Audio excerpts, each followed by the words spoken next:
How do derivational morphemes build words in different languages? Have you ever wondered how new words are created in different languages?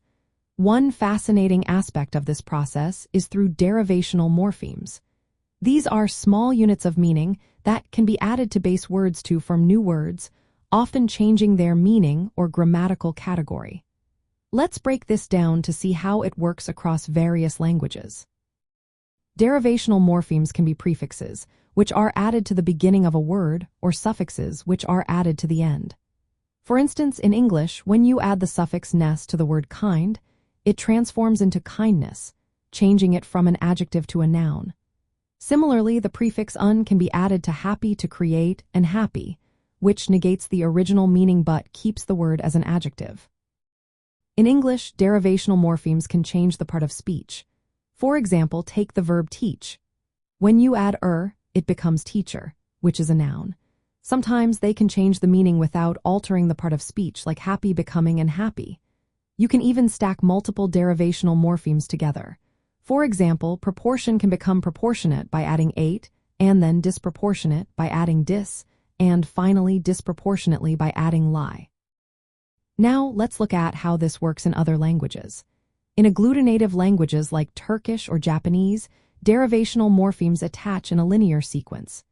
Each morpheme adds a specific meaning or grammatical change. In Semitic languages like Arabic or Hebrew, the process is different. They often use a root-hand pattern system, where consonantal roots combine with vowel patterns to create related words.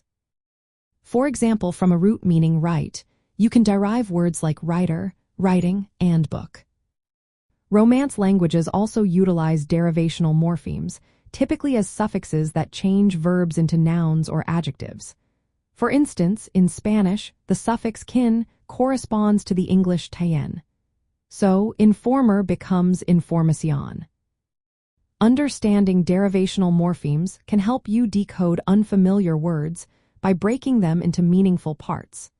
This knowledge allows speakers to expand their vocabulary and express more nuanced ideas. Here are a few example sentences to illustrate this concept.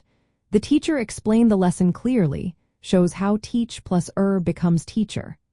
Another example is, she showed kindness to everyone, where kind plus ness creates kindness. Lastly, the project was modernized last year, demonstrates how modern plus is forms modernize. In essence, derivational morphemes play a vital role in building words across languages.